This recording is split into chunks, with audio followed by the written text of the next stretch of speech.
Muy buenas noches, ¿cómo están ustedes? Soy Enrique Cornejo y tengo el gusto de estar nuevamente esta semana por Onda Digital Perú, su canal, en este programa Punto Crítico, que se transmite en vivo todos los martes de 7 a 8 de la noche por esta onda televisiva y todos sus canales asociados.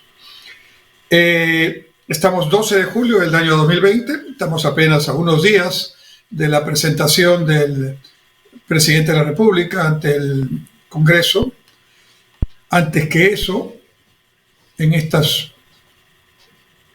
2 semanas que faltan para ese acontecimiento, habrán muchos aspectos que tendremos que conversar en este programa cuando vayan desarrollándose. En primer lugar, tenemos que hay un hecho muy importante en el Congreso de la República, y es que probablemente la próxima semana ya empezarán las negociaciones para ese tema. Se tiene que nombrar a la nueva Junta Directiva del Congreso de la República. ¿Por qué es importante quien presida el Congreso en esta oportunidad? Porque existe una alta probabilidad de que por razón de renuncia o por razón de crisis extrema que lleve a una vacancia o por alguna acusación constitucional que prospere, miren cómo estamos en el Perú, que esas son las variantes que pueden haber, es altamente probable que el gobierno del presidente Castillo no termine su periodo, por lo menos el presidente Castillo. Las diversas investigaciones que están en este momento en proceso contra él, su entorno familiar, su entorno de asesoría más cercana. Realmente nunca ha habido un caso de un presidente que tenga tantas investigaciones simultáneas en ejercicio. Y por mucho menos a otros presidentes se les ha vacado o se les ha obligado a renunciar. De manera que creo que este es un tema que siempre está ahí en la posibilidad y no hay ningún hecho, tratando de ser objetivos, que nos señale que esto está cambiando de curso. El presidente de pronto ha cambiado de actitud, que está escuchando, que está nombrando ministros que conocen de los temas de las respectivas carteras, que son personas en las que se puede confiar, en las que se puede llevar un mínimo de liderazgo, pero eso no está pasando. Por el contrario, el presidente se sigue encerrando en su propia, yo diría, soledad, porque a este paso ni siquiera el partido que lo llevó como candidato lo tiene cerca. Es más, lo ha expulsado, entre comillas, obligado a renunciar, pero es lo mismo, ¿no? Lo único concreto que en estos últimos días ha sido conocido por parte de una acción del gobierno es un dispositivo de nivel decreto supremo del sector educación que debería ser sobre algún tema educativo, sobre alguna propuesta interesante para mejorar la calidad de la educación de nuestros niños y de nuestros jóvenes, en fin. No, es para tomar por asalto, en realidad es así, la derrama magisterial, que es una institución que hace muchísimo tiempo manejan los propios maestros, la mayoría de ellos, hay que decirlo, afiliados al SUTEP, el Sindicato Único de Trabajadores de la Educación Peruana, que es una organización que Castillo y su grupo sindical alterno considera un enemigo, ¿no? Un adversario que tiene que eliminar. De hecho, la primera acción que hizo el gobierno del presidente Castillo, la primera acción concreta en el sector trabajo fue oficializar, digamos, la aceptación como sindicato de los maestros, el sindicato que preside o que en algún momento dirigió el presidente Castillo y que sin duda es el sindicato oficialista, ¿no? Bueno, ¿cuál es el tema de la derrama? Es una institución muy sólida, ¿no? Maneja cientos de millones de soles, en realidad tiene una masa monetaria muy importante, es supervisada por la Superintendencia de Banca y Seguros, ¿no? Y en realidad cumple un papel muy importante para cerca de 200.000 maestros que están afiliados a una cuota y a cambio de eso pues tienen una serie de servicios y sobre todo cuando dejan ya la carrera magisterial activa pues tienen unos beneficios correspondientes, ¿no? Entonces realmente mediante un decreto supremo, lo cual es anticonstitucional, ¿no? De hecho, han hecho una expropiación, o pretenden hacer una expropiación de esta derrama y controlarla, ¿no? Para terminar de su objetivo contra el SUTEP. La verdad, que aparte de, como digo, de ser ilegal e inconstitucional este tema, revela el pequeño alcance de el presidente Castillo y sus colegas que lo secundan, colaboradores cercanos, que al parecer sin ninguna visión seria y madura de lo que significa conducir a un país en el siglo XXI, sin un mínimo de estudio, de responsabilidad, de contacto con la realidad mundial y nacional, en realidad lo que han llegado, visto por los hechos, es a copar los puestos públicos con personas que no guardan mínimamente los perfiles y que muchos de ellos tienen serios problemas de antecedentes de todo tipo, ¿no? Y entrar en estas menudencias, en estos pequeños y subalternos objetivos, ¿no? Tomar el control del sindicato de los maestros, tomar el control de la derrama magisterial, que por cierto se va a defender y espero que se defienda y que sea atendida por las instituciones que cautelan el debido proceso, el derecho, que aquí estamos en una democracia, no estamos en una republiqueta en la que se puede hacer cualquier cosa con total descaro e improvisación. Entonces, volviendo al tema, antes del 28 de julio vamos a tener novedades, porque quien sea elegido o elegida presidente o presidenta del Congreso va a tener la responsabilidad en la eventualidad de que se produzca un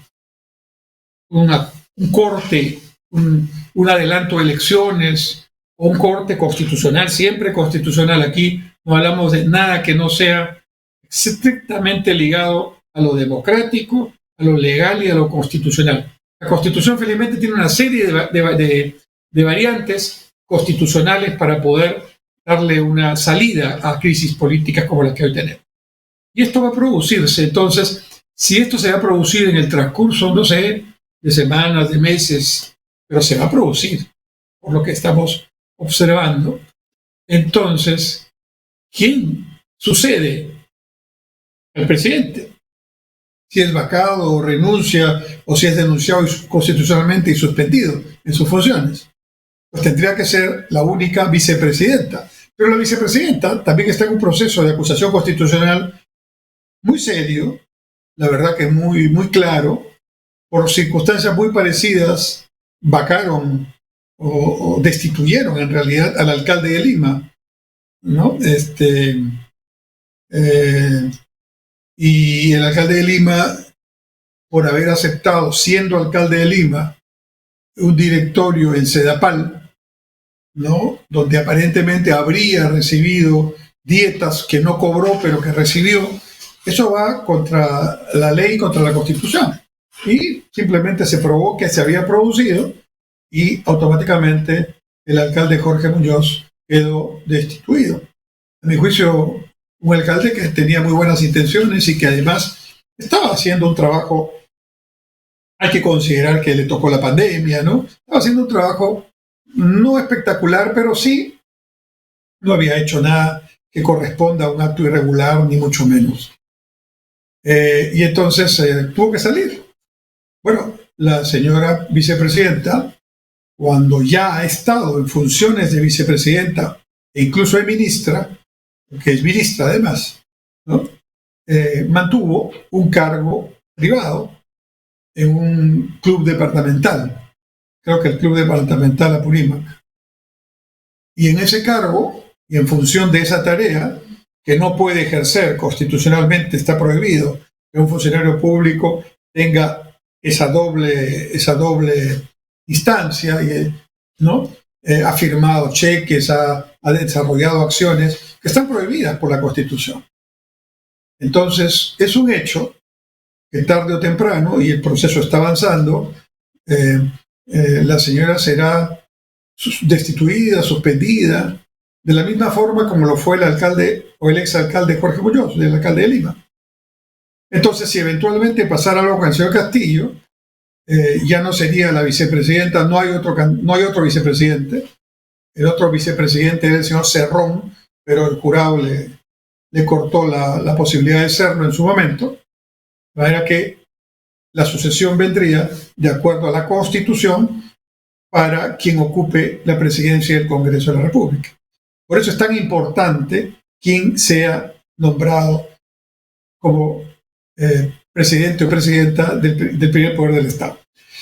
Y entonces esa persona que estaría en ejercicio de la presidencia del Congreso automáticamente pasaría al encargo del despacho presidencial y tendría que convocar a elecciones presidenciales, vicepresidentes y congresales, todo junto, las elecciones generales, de acuerdo a la Constitución. Como ya ocurrió, recordaremos, cuando en el año 2000, el entonces presidente Fujimori, estando en una visita oficial en Asia, terminó renunciando a través de un fax. Renuncia que, por cierto, no fue aceptada por el Congreso. Se produjo una crisis, recordarán ustedes, producto de los llamados Vladivideos y todo lo que supuso esta situación ya muy complicada del régimen entonces del señor Fujimori. Entonces, ante esa situación, los dos vicepresidentes, que en este caso sí existían, el señor Tudela y el señor Márquez, renunciaron. Los propios congresistas del partido de gobierno del señor Fujimori también se pusieron a disposición de sus colegas de los otros partidos para encontrar una salida política. Y la salida política fue, primero, que el partido de gobierno dejara la presidencia del Congreso, que se eligiera una nueva junta directiva del Congreso, que fue presidida por el entonces congresista Valentín Paniagua de Acción Popular, y estando ya en función de la presidencia del Congreso Valentín Paniagua, fíjese todo lo que tuvo que hacerse para encontrar la salida política, entonces ahí recién se dio cuenta de la carta de renuncia o del fax del señor Fujimori, y entonces, en esas circunstancias, prácticamente se le destituyó en función de un acuerdo, de un principio constitucional que señala pues, que nadie puede estar fuera sin permiso del Congreso, y en este caso él se había excedido. Entonces, el presidente Fujimori fue destituido y se aceptó la renuncia de los dos vicepresidentes. Inmediatamente vino el procedimiento constitucional de sucesión que implicaba el entonces presidente del Congreso, el señor Paniagua, asumía la presidencia, asumía el despacho de la presidencia por un periodo corto.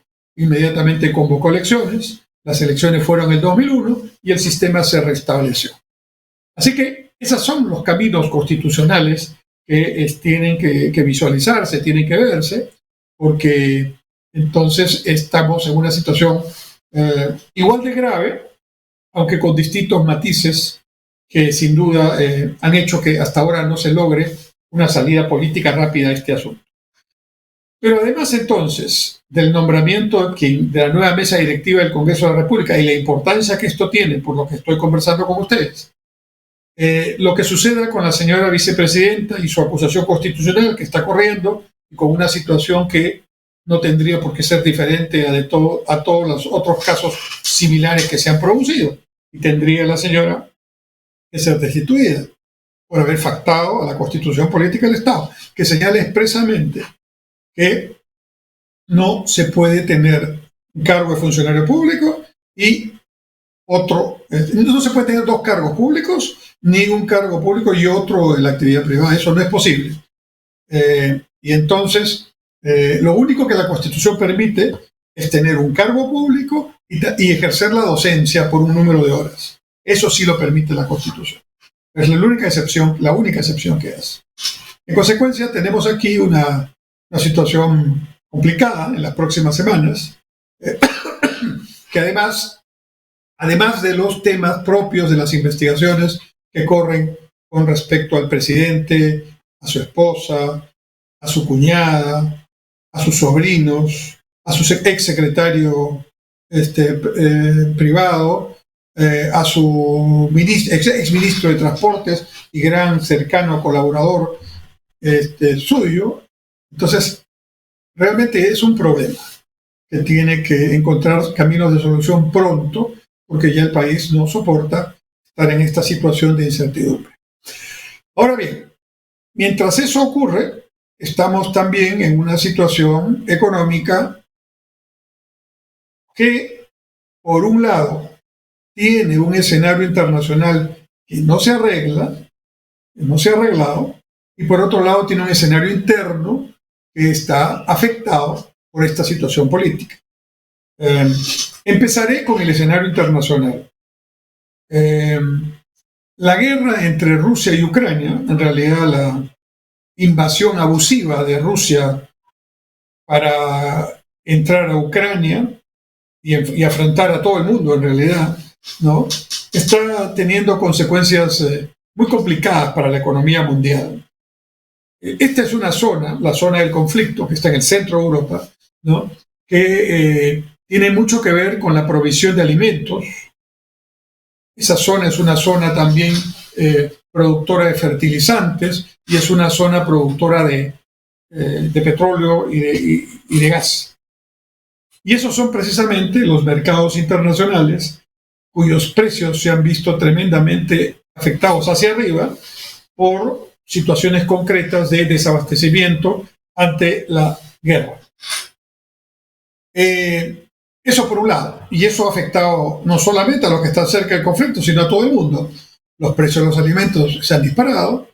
Ahora, felizmente, ya han bajado un poquito, pero siguen altos.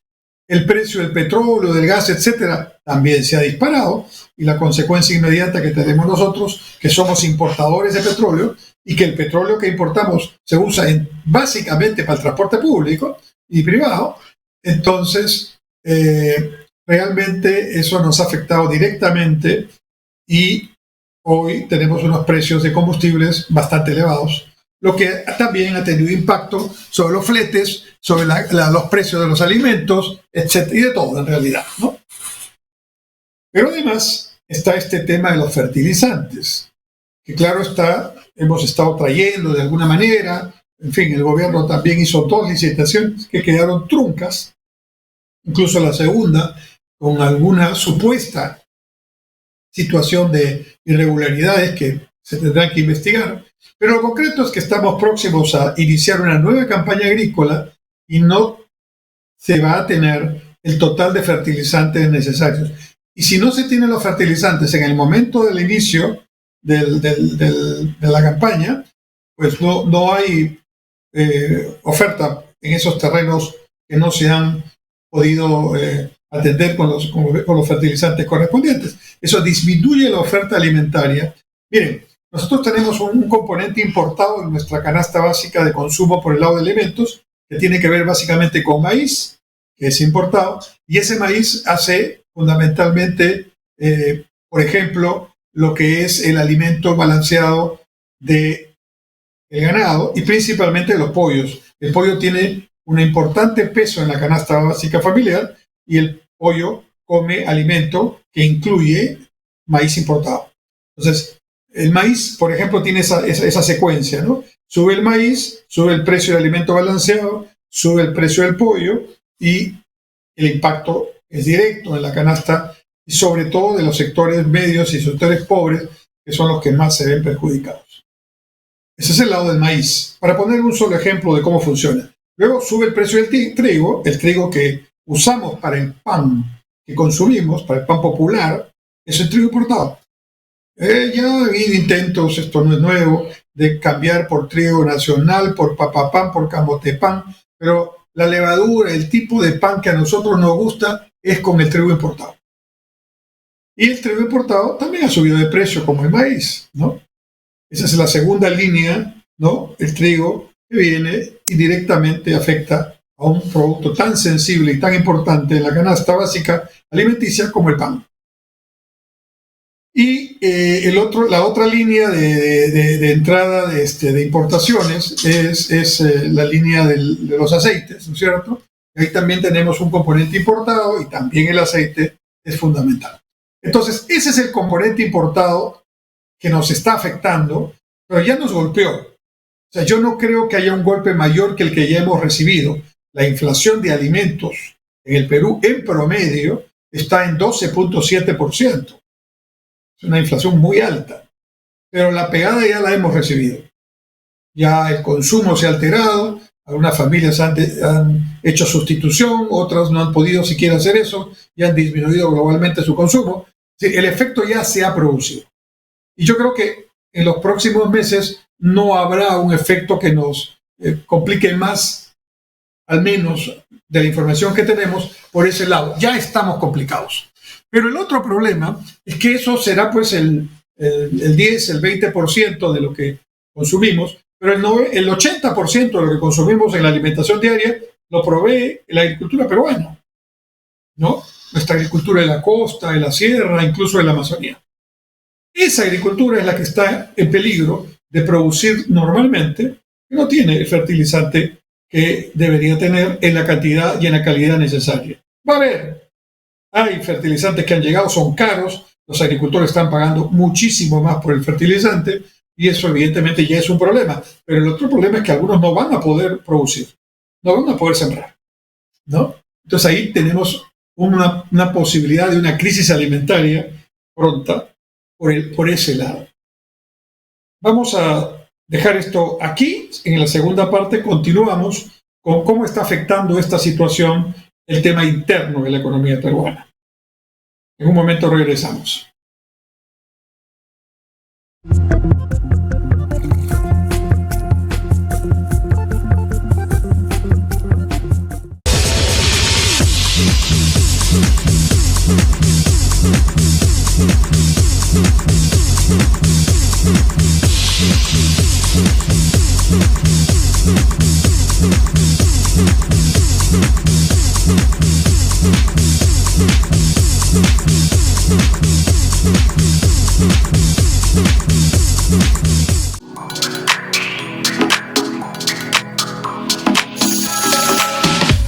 Hola, soy Adelaida Noriega Cabrera. Recuerda que tienes una cita íntima conmigo, pero ahora en un nuevo horario, los días lunes de 7 a 8 y los jueves de 8 a 9 de la noche. Déjame tus inquietudes, tus preguntas al WhatsApp 9999-03150. No te olvides, tenemos una cita íntima.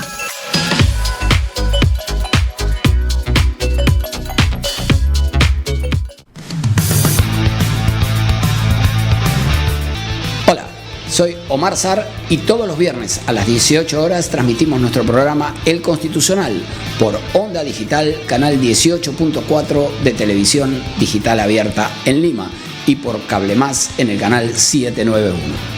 Pero también se transmite a través de nuestro Facebook, omar.sar, y de las plataformas de Facebook y de YouTube Onda Digital Perú. Ya sabes, El Constitucional, viernes, 18 horas. Te esperamos.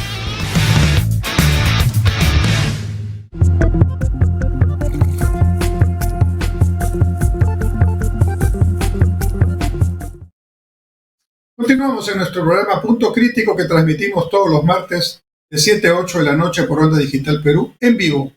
Hoy, martes 12 de julio del año 2022. Casi ya entrando a la segunda parte del año que se ha pasado, como ustedes son testigos, rapidito. Ya estamos entrando en la segunda parte en medio de muchas dificultades, pero yo diría que el segundo semestre va a ser un segundo semestre de salidas, de vamos a encontrar salidas, porque ya no pueden ser peores las situaciones en las que nos encontramos. Les decía hace un momento, y voy a continuar con esa explicación, el impacto que esta situación internacional ha tenido en todos los países del mundo, y estaba explicando en el caso del Perú. Me concentraba fundamentalmente en el tema de la oferta agrícola, ¿no? Y aquí, ojalá que el impacto no sea tan grande, pero de hecho vamos a tener un impacto que se verá reflejado en los próximos meses cuando la oferta agrícola nos diga si se sembró todo lo que se debía sembrar cuando los fertilizantes estaban tan escasos y caros. Pero hay un tema que hace 25 años ya no teníamos en el Perú. Es cierto que este tema viene principalmente por una influencia exterior, pero es cierto también que para la salida del problema, la crisis interna que tenemos no nos ayuda, al contrario, nos complica la existencia. Voy a explicar. El Perú durante el periodo entre 2000 y 2019, 20 años, ha tenido una inflación anual que nunca ha pasado en esos años, 2 décadas, del 3%. El Banco Central de Reserva, que es la autoridad pública encargada constitucionalmente de mantener estables los precios, ¿no? Y la inflación es una inestabilidad de precios, había logrado lo que llaman ellos un rango meta, es decir, que la economía peruana no tenga una inflación mayor del 3%. El rango va entre 1 y 3%. En realidad hemos tenido una inflación de alrededor del 2% promedio, anual. Es decir, prácticamente no hemos tenido inflación. Entonces, el crecimiento que se ha producido a lo largo de 20 años, que muchos critican y muchos sin mayor sentido y de proporcionalidad y realismo, dicen que esto fue un fracaso. En realidad, el crecimiento por 20 años, entre 5 y 7% anual de la producción, los millones de empleos generados por esa inversión privada y por esa producción, se hicieron disminuyendo drásticamente la pobreza de 58% a 20% y con una inflación que no superaba el 3% y que en promedio había estado en 2%. Entonces, como comprenderán ustedes,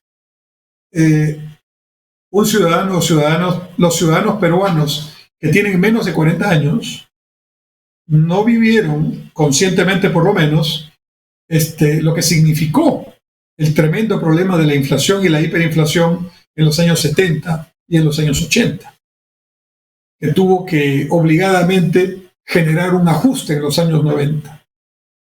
¿Por qué hubo inflación en los años 70 y 80? Porque en los años 70 se creó un modelo artificial en el Perú, en la economía.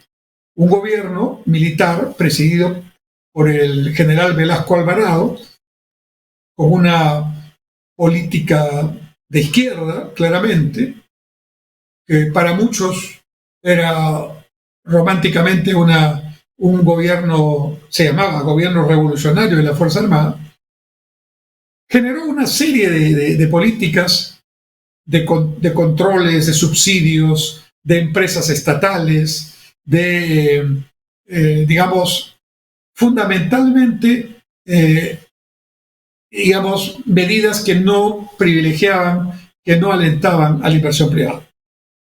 Se hizo una reforma agraria, así llamada, que en realidad fue una expropiación bastante injusta, porque se tenía que solucionar el problema de los latifundios, que no son productivos en ninguna parte del mundo, pero el sistema que se utilizó de expropiar, de no pagar, y encima simplemente demagógicamente repartir entre los campesinos las tierras, con el lema de que la tierra es para quien la trabaja, campesino nadie más podrá comer de tu pobreza. Esas eran las frases que se utilizaban. Y conclusión, las tierras se repartieron, los propietarios fueron digamos, despojados de sus propiedades, no fueron indemnizados ni justipreciados, ¿no? Y el agro peruano se descapitalizó en los sectores donde se había capitalizado con inversión privada, y el Estado demostró su tremenda incapacidad e ingenuidad pensando que repartiendo la tierra era suficiente para generar valor, riqueza en la agricultura. Conclusión, las mejores tierras del Perú, que estaban en la zona norte, en la costa en realidad, que se dedicaban muchas de ellas a la agroindustria de exportación, del azúcar, del algodón, y en la zona de seca de selva del café, ¿no? Fueron entregados a cooperativas, y con excepción del café en algunos casos, todas las demás se descapitalizaron, en realidad nunca invirtieron en nueva maquinaria, un desastre. Al punto que luego estas empresas han estado prácticamente casi en liquidación, finalmente se volvieron a privatizar, pero ya con unas tierras que venían, y unas empresas que ya tenían prácticamente solamente el nombre de empresas, porque ya no tenían ni capital ni patrimonio. Entonces, esa es la experiencia de la llamada reforma agraria. Y el gobierno del presidente Castillo, en un día de un acto público el año pasado, cuando ya estaba el presidente el señor Castillo, anunció con bombos y platillos que iniciaba la segunda etapa de la reforma agraria. Para empezar, eso ya era un tema muy debatible. ¿Segunda etapa de qué primera etapa? De una primera etapa que descapitalizó el campo, empobreció más a los campesinos que tenían tierras pero no podían hacer nada con ellas, porque además la mayoría de los pobres en las zonas rurales son propietarios de 1 o 2 hectáreas cada uno. Con esa propiedad no pueden hacer nada económicamente viable, por una razón de escala, por una razón mínima de sentido común, ni siquiera de economía. Ahí hay que asociar, hay que buscar ahora salir de esas parcelas individualizadas y volver a algunos sistemas asociativos que sean viables económicamente. Pero bueno, eso habrá que hacerlo. Pero en la cabeza de quien postula ahora la segunda reforma agraria, que por cierto es un discurso nada más, no hay un documento, no hay un proyecto de norma, no hay un diagnóstico, no, nada, es una frase. Y ahora entiendo que el Ministerio de Agricultura trata de construir algo que le dé algún sentido a la frase. Pero una vez más, ¿no? La demagogia, la importancia poca que se le da a la parte técnica, a los estudios serios, al planeamiento, ¿no? Hace que estemos en esa situación. Bueno, eso por el lado de la agricultura, que es cierto, no tiene problemas de hoy, han sido problemas que vienen de antiguo, pero que en lugar de buscar salidas modernas, inteligentes, consensuadas para efectivamente sacar de la pobreza a esos agricultores y rentabilizar el agro, incrementar su productividad, plantean estas frases huecas, sin mayor contenido y sin mayor alcance. Bueno, pero ahora tenemos un problema, y es que después de casi 3 décadas de no conocer la inflación, o de haber salido de esa inflación, porque como digo, en los años 70, ese modelo de presencia del Estado, controles, subsidios, etcétera, significó que el Estado subsidió la economía, subsidió los costos, los precios, de manera tal que el Estado tenía una situación ficticia, la economía tenía una situación ficticia. Cuando eso ya no se pudo mantener más porque la economía mundial estaba cambiando, porque ya no había recursos fiscales en el Ministerio de Economía, porque ya no, el Banco Central ya no podía emitir dinero primario para solamente generar inflación y cubrir, entre comillas, con papeles que ya no eran dinero, los déficits que se producían. Cuando eso ya se volvió imposible de seguir así, entonces se acabó toda la ilusión, se acabó toda la demagogia y volvimos a la realidad de los 90 con un ajuste muy duro que todos los peruanos tuvimos que pagar, con nuestro sacrificio, con nuestro menor consumo, en fin.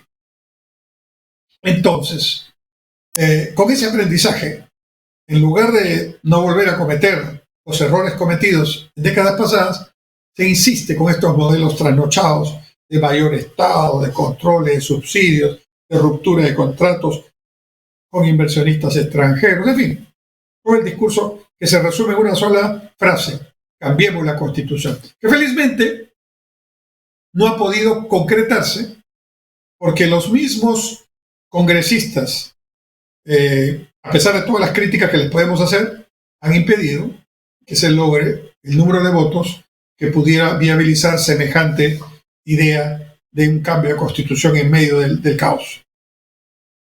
Porque si fuera un cambio de Constitución para salir del problema, bueno, habría que estudiar el tema. Pero el solo hecho de mencionar cambio constitucional ha hecho que se vaya casi toda la inversión privada nueva que iba a invertir antes de que llegara el actual gobierno. Solo mencionar esa frase implica incertidumbre, desconfianza. ¿Qué será? ¿Qué querrán hacer? Miren el caso chileno, donde tienen una nueva constitución, y si esa fuera la constitución chilena, van a tener serios problemas para avanzar en medio de sus necesidades y, lógicamente, de su propia realidad. Volviendo al punto, entonces, ahora tenemos, después de muchos años de no haber tenido inflación, tenemos una inflación del 8.9%, es decir, del 9%. ¿Qué es una inflación del 9%?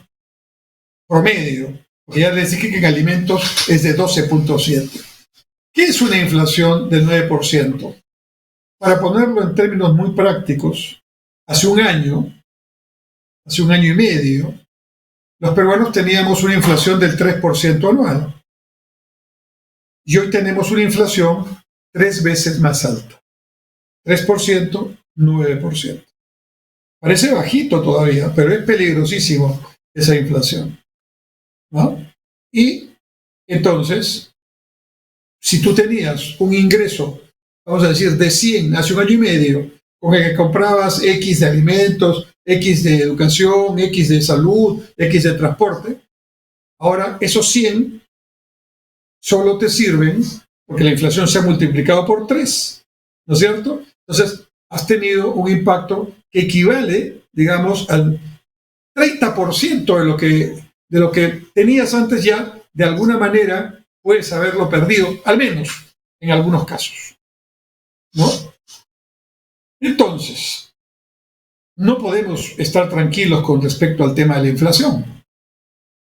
Pero resulta que para reducir la inflación, que tiene un componente importado muy alto y cuyas fuentes internacionales que generan la inflación no están cambiando, desabastecimiento en la cadena logística, pandemia que se mantiene, inflación mundial, guerra Rusia-Ucrania sigue, ¿no? Problemas energéticos, etc.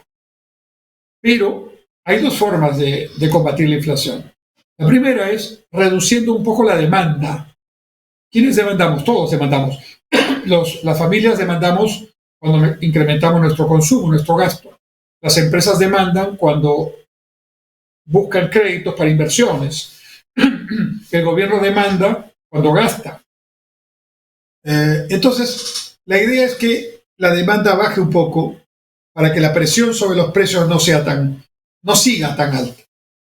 Y entonces el Banco Central tiene parte de la tarea. En realidad, la tarea es complementaria entre el Banco Central, que ve la parte monetaria financiera, cambiaria y las reservas, y el Ministerio de Economía y Finanzas, que ve la parte fiscal, la parte real, productiva y de inversión. Entonces, ¿el Banco Central qué está haciendo? Lo que le corresponde. Está elevando la tasa de referencia, que es la tasa que el Banco Central le cobra a los bancos cuando estos le piden plata.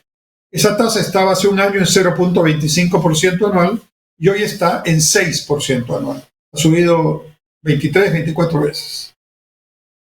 ¿Para qué sube esa tasa? Y el encaje también ha subido. ¿Qué es el encaje? La parte de los ahorros que obligadamente hay que guardar porque así lo establece la norma para tener un criterio precautorio. Bueno, ese encaje también ha subido, ¿no? De 4 a 6% en moneda nacional y arriba del 30 y tanto % en moneda extranjera. Y entonces eso hace que haya menos liquidez en la economía, que los créditos sean un poco más caros. Entonces la gente va y las empresas van a decir, ok, dejo de demandar un poquito y esa presión de demanda menor ayuda a bajar los precios. Eso es lo que se puede hacer por el lado del Banco Central. Pero por el lado del Ministerio de Economía y Finanzas, lo que habría que hacer es manejar más racionalmente el gasto, pero sobre todo promover la inversión privada para que la oferta aumente, porque la otra manera de, digamos, de lograr que los precios no estén tan altos es aumentando la oferta interna, ¿no? Pero ¿cómo va a aumentar la oferta si la inversión privada, dice el Banco Central, crece 0% en 2022 y dicen las entidades privadas crece negativamente? Pues ahí tenemos un serio problema. ¿Y por qué la inversión privada está en cero o en negativo? Porque no creen en el gobierno, no tienen ninguna posibilidad de invertir proyectos nuevos, me refiero, si tenemos una situación de un gobierno que no tiene liderazgo, no tiene visión, no tiene norte, anda en 1000 problemas de tipo, digamos, de conducción, de ineficiencia, de acusaciones de corrupción. Es decir, entonces en ese contexto la inversión privada dice, no, yo no entro. Y si no hay inversión privada, no hay crecimiento. Y si no hay crecimiento, no hay forma de contrarrestar la inflación sostenidamente. Esa es la trampa en la que nos encontramos en este momento. Los fundamentos macroeconómicos siguen siendo sólidos. Tenemos un nivel de reservas importante. Tenemos estabilidad todavía en las instituciones, ¿no? Pero hemos tenido una fuerte caída en el empleo producto de la pandemia, ¿no? La pobreza, que estaba en 20%, ha retrocedido al 30% de la población, ¿no? El subempleo se ha agudizado. Entonces, lo único que no deberíamos hacer es bajar la producción y la inversión privada, porque el Estado no se puede encargar de esa tarea. El Estado tiene que encargarse de buena educación, de buena salud pública, de justicia, de seguridad ciudadana, de construir carreteras, caminos, puentes, infraestructura de comunicaciones, hidroeléctricas, etc. Pero no se puede encargar de producir bienes y servicios reemplazando a los mercados y a la inversión privada. Eso, donde se ha intentado hacer, ha sido un rotundo fracaso. Miren, la Europa Oriental, donde estuvo alguna vez una Unión Soviética que ya no existe, una Checoslovaquia que ya no existe, una Rumanía, Hungría, Polonia, que eran países socialistas y que hoy ya no tienen nada de socialistas, ¿no? Entonces, realmente esta es la situación. Y miren, en América Latina, los pocos países, pero existen, lamentablemente, para sus pobladores, que insisten en estas medidas trasnochadas.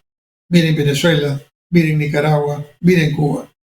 Y miren los hermanos venezolanos que están aquí, en Perú. Aquí nomás hay 1 millón de venezolanos. Y fuera de Venezuela hay más de 7 millones de venezolanos.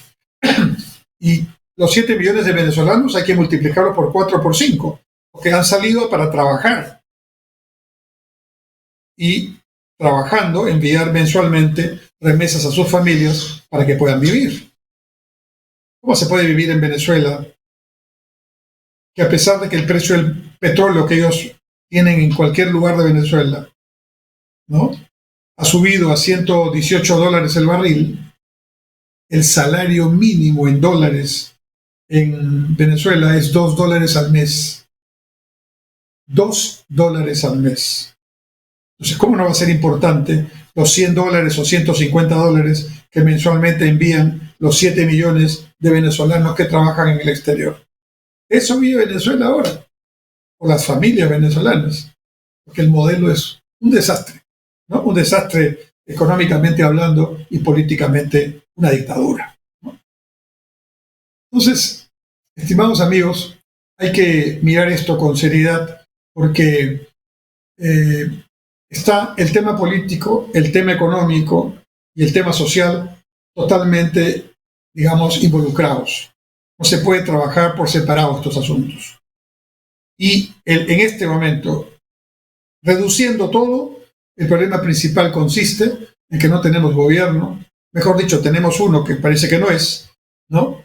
No tenemos rumbo y estamos perdiendo valioso tiempo que nos está costando mucho a los peruanos cuando estamos en un momento de crisis internacional. Una última pausa y volvemos en la última parte de nuestro programa Punto Crítico.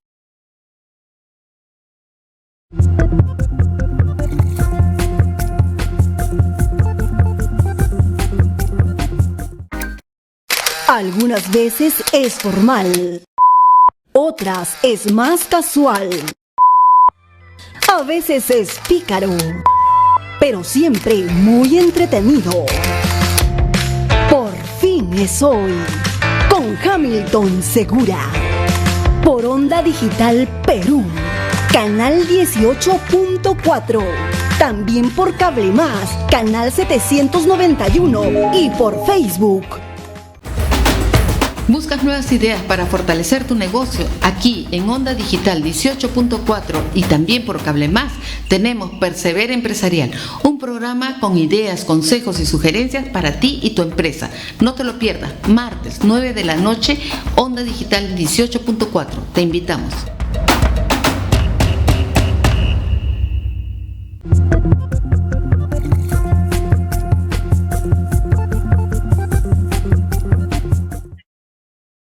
Regresamos, amigos, en la última parte de su programa Punto Crítico, y ahora quiero dejar el tema nacional para ir muy cerca de Perú, a Colombia. Colombia hace poco tuvo su segunda jornada, su segunda votación electoral para elegir quién se constituye en el nuevo presidente de ese hermoso país. Y estuvieron en esta segunda vuelta dos candidatos que no pertenecen ninguno de los dos a los partidos tradicionales de Colombia, lo cual confirma algo que está pasando en todo el mundo: la tremenda pérdida de peso, de espacio de los partidos políticos tradicionales. Y eso es una pena, porque los partidos políticos son la base de la democracia. Y si los partidos políticos hacen agua y no están a la altura de las circunstancias, esos espacios los ocupan otras personas. Muy bien. Los dos candidatos eran un candidato de extrema derecha, que era independiente, y un candidato de extrema izquierda, el señor Gustavo Petro. Y ambos candidatos lograron votaciones, digamos, récord, pero el señor Petro ganó, digamos, limpiamente, por una mayoría muy grande. El señor Gustavo Petro es el presidente electo de Colombia, y pronto asumirá ya las funciones de presidente constitucional de ese país. ¿Quién es el señor Petro? Bueno, el señor Petro ha sido congresista, ¿no?, de Colombia, ha sido alcalde de Bogotá, ¿no? Tiene una trayectoria política, pero lo más interesante, curioso, en algunos casos preocupante, es que hace más de 3 décadas fue uno de los guerrilleros que con armas en la mano intentaba tomar el poder violentamente. Entonces, la pregunta es: un exguerrillero, activo militante de este pensamiento, digamos, comunista o socialista, como quieras llamarlo, pero claramente violentista, pasa esa época, pasó en todo el mundo, ¿no? Y muchos de los que estaban en las armas, ocurre en Perú también, antes se llamaba Sendero Luminoso, ahora están incluso en el Congreso, ¿no? Con otros nombres. Bueno, en el caso de Colombia, entonces, este señor Petro ha sido un importante guerrillero, conocido guerrillero. Muy bien. Cuando el señor Petro ha estado en esas circunstancias hace algunas décadas, su pensamiento se expresaba en algunas entrevistas que dio, y por ahí hay una que está en las redes sociales, donde dice más o menos así: la riqueza no es de quien la genera, sino de quien la necesita. Pensamiento muy parecido a toda esta idea de Venezuela con Chávez y Maduro ahora, de Nicaragua con Ortega, de Bolivia con Evo Morales, de Cuba con Castro, con los Castro. Aquí el presidente Castillo, para no quedarse atrás, dijo: no más pobres en un país rico, jugando con esas frases siempre demagógicas, pero que tienen un claro concepto, ¿no? En otras palabras, la riqueza la miran como una fotografía, no les interesa cómo se generó, cómo se invirtió, que eso no hubiera sido posible si la inversión privada no hubiera hecho su trabajo. Pero en fin, yo estaba muy preocupado porque había seguido la campaña del señor Petro y la verdad que temía que, llegada la circunstancia de que él pudiera ganar, ya ganó, pudiera traer esas ideas trasnochadas a Colombia. Me he llevado una sorpresa.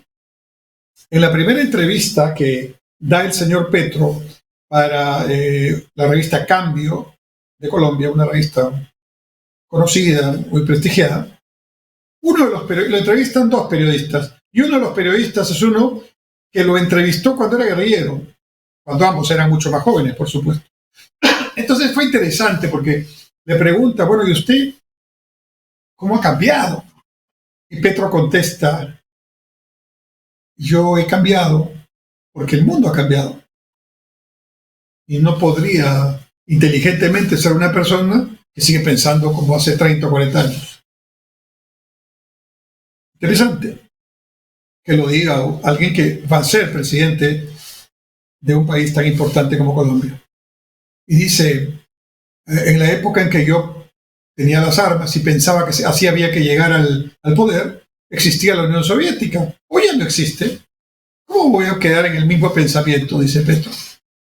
En esa misma entrevista dice algo más que me pareció muy interesante viniendo de él. Dice, además pienso que si hubiéramos tomado el poder por las armas, eso hubiera sido un desastre. Así, con esa palabra. Porque hubiéramos partido el país en dos, los vencedores y los vencidos, y nunca hubiera podido haber un proceso de reconciliación. Cuando precisamente lo que hay que buscar es sumar, juntar, buscar consensos, buscar espacios de diálogo. Es lo que piensa este presidente Petro de Colombia. Y luego, cuando le empiezan a preguntar sobre sus posiciones económicas, sobre sus ideas económicas, la entrevista es mucho sobre temas políticos, cómo va a manejar el tema con el ejército colombiano, con la policía de Colombia, ¿no? Cómo va a manejar el tema del narcotráfico, cómo va a manejar el tema de su relación con un Congreso con el que tiene que conversar y donde no tiene, digamos, todos los elementos como para hacer, digamos, lo que él quiere, sino que tiene que buscar diálogo y consenso. Y él dice, voy a llamar de asesora a una economista que me ha impresionado, que es la señora Mazzucato. Y dice, sí, es una economista que está a través de CEPAL se ha acercado con nosotros y que yo la quiero tener como asesora. Entonces empecé a revisar quién es la señora Mazzucato. Efectivamente, es una economista relativamente joven, premiada en varios lugares del mundo, asesora de la OCDE, asesora de varios gobiernos, asesora de CEPAL, y que tiene varios libros publicados. Les sugiero que empiecen a buscar en las redes Mazzucato, con doble Z. Es una economista italiano-argentina, entiendo. Entonces empiezo a leer qué piensa la señora Mazzucato y me encuentro con unas novedades muy interesantes. La señora Mazzucato sostiene la tesis que el capitalismo debe crear un nuevo ecosistema para pasar a una nueva etapa de capitalismo. Ella no habla del socialismo, ¿no? A una nueva etapa de capitalismo. Ella dice, el capitalismo tiene que seguir porque el capitalismo es el que sabe generar riqueza, el que sabe generar, digamos, condiciones de riqueza. Eso ya se ha demostrado que no se sabe desde otras perspectivas de otros sistemas. Pero, así nomás como están las cosas, se están generando muchas injusticias y hay que atender estos temas. Entonces ella le llama un nuevo ecosistema donde los temas de innovación, los temas de salud, los temas del cambio climático, entre otros temas complicados, ¿no?, se tratan de una manera diferente, con mucha mayor equidad, y donde los gobiernos hacen esfuerzos por, digamos, tener ahí un nuevo diálogo, una nueva manera de entender el mundo y la economía. En realidad es bien interesante porque, para empezar, es una mujer inteligente que pone en agenda temas que probablemente muchos estamos pensando, pero ella lo está poniendo con una suerte de sistematización, y me parece que eso ya es muy importante en este tiempo de incertidumbre y de oscuridad de ideas. Pero luego tengo una frase que me encantó, ¿no? Dice: el problema de la izquierda en el mundo es que no sabe generar riqueza. De lo único que sabe la izquierda hablar es de distribuir la riqueza que ya existe. Pero la distribución, dice la Mazzucato, no puede existir si antes no se genera nueva riqueza. Eso ya lo decía hace más de 60 años atrás Víctor Raúl Aya de la Torre, cuando en un famoso discurso señala: para combatir la pobreza no hay que quitarle la riqueza al que la tiene, sino generar nueva riqueza para el que no la tiene.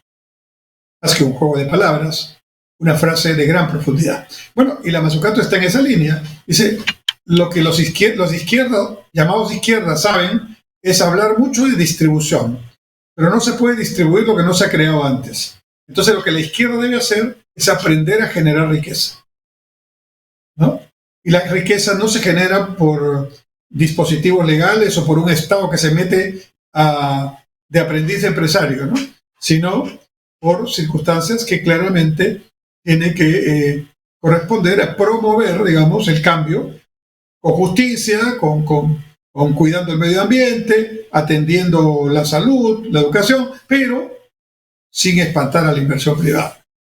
Y que el señor Petro, ex guerrillero colombiano, llame de asesor a esta señora que tiene estas ideas, habla muy bien del señor Petro.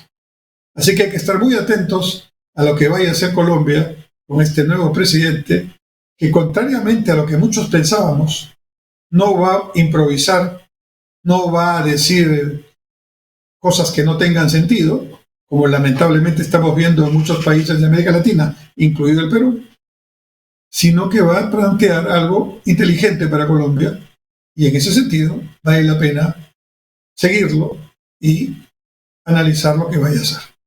Muy bien, ha sido todo por hoy. Muchas gracias, que tengan una muy buena semana, y Dios mediante nos vemos el próximo martes a las 7 en punto en vivo por Onda Digital Perú con su programa Punto Crítico. Hasta entonces.